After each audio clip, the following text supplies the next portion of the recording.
Okay, let me ask you something. What if crypto's biggest flaw is that it's just way too public? Well, today, we're diving into Midnight. It's a brand new project from Cardano's founder, Charles Hoskinson, and he's making a massive $200 million bet that privacy is the key to finally taking crypto mainstream. So let's get right into it. And really, it all kicks off with this single question from Hoskinson himself. I mean, think about it. After all these years, all the hype, why aren't we all using crypto for everyday stuff? Why hasn't that big revolution actually happened yet? It's a really good question, right? And it gets straight to the core of what Midnight is trying to fix. All right, so before we can really dig into the solution, we've got to get a super clear picture of the problem. Why is it that after more than a decade, crypto still feels kind of niche, like it's for traders and diehard fans, but not really a tool for the whole world? So it really boils down to three big things that are holding crypto back. First off, it's just too public. Most blockchains are completely transparent, which sounds great in theory. But in practice, it means your entire financial history is just out there for anyone to snoop on. Second, it's way too complex. Let's be honest, managing wallets and these long, scary private keys is a nightmare for the average person. And third, it's just plain risky. People are terrified, and for good reason, of making one wrong click and boom, their money is gone forever. No takebacks. I mean, just think about it like this.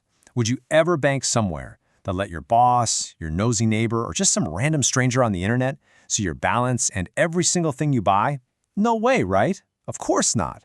And that is exactly why huge industries, we're talking real estate, finance, big corporations, have pretty much said no thanks to public blockchains. And this, right here, is where Midnight comes into the picture. It's been designed from the ground up to tackle this exact problem. The whole idea is to create a system that perfectly balances that need for privacy with the need for proof, the thing that makes blockchain so special in the first place. This chart really lays out the big trade-off. So over on one side, you've got your public blockchains, think Bitcoin or Ethereum, where everything is out in the open, maybe too open. Then on the other side, you have these private corporate systems that are basically just black boxes. You have no idea what's going on inside. You lose all that public trust. Midnight is aiming for that sweet spot right in the middle, a hybrid model that tries to give us the best of both worlds. Now, the key piece of tech that makes all this possible is something called Selective Disclosure. It sounds complicated, but the idea is actually pretty simple. It lets you prove something is true without having to reveal the sensitive data behind it. So, for example, an app could confirm you're over 18 without ever actually seeing your date of birth. And that's huge because it means you can have both privacy and compliance, which is absolutely essential for any serious regulated industry. When you boil it all down, the goal is super simple. Make crypto feel just as easy and safe as any other modern app you use. You just tap, maybe use your Face ID, and it just works. You shouldn't have to be a tech genius just to send some money, right? Okay, so that's the big idea. But how does Midnight actually plan to pull this off?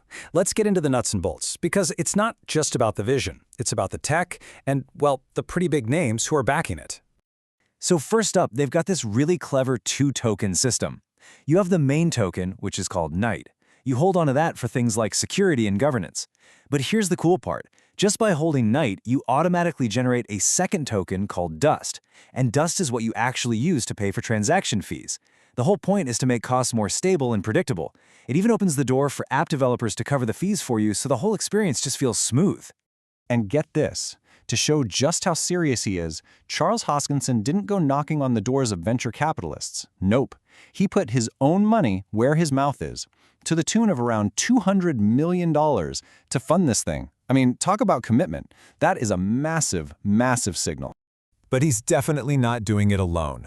From the moment it launched, Midnight was secured by a whole network of major enterprise partners.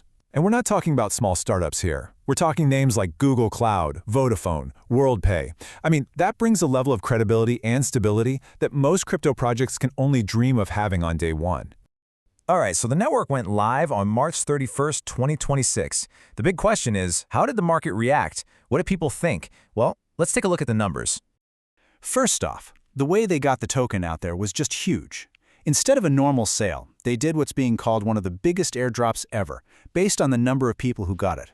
We're talking 37 times million unique wallets across 8 different blockchains. That's a massive footprint right from the start. And yeah, people were definitely paying attention. The initial interest was intense. Right after launch, the network's value just shot up, briefly flying past the $1 billion mark. That tells you a lot of eyes were on this project. But if you look at what people were saying online, the vibe was, well, a bit mixed, but leaning towards optimistic. It's this classic crypto story, right? On one hand, you've got the true believers who are super bullish on the long-term vision. But then, on the other hand, you've got all those people who got the airdrop and might just sell, creating that short-term pressure. It's a real tug of war between the long-term potential and the short-term noise. So a big launch is great, but that's just the beginning. The real question is, where does it go from here? Let's check out the roadmap and see what the long-term plan is.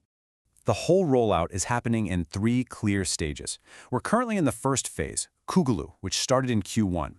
That's the stable network run by those big partners we talked about. Next up, around the middle of 2026, is the Mohalu phase.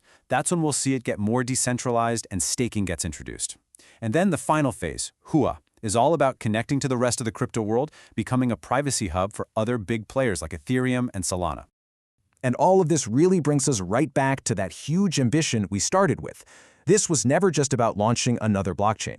The goal here is to create what they see as the missing piece of the puzzle, that one thing that could finally unlock real-world crypto adoption for millions, maybe even billions of people.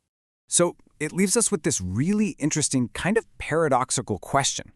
Could making crypto private actually be the key to finally making it public, ready for everyone, for the mainstream?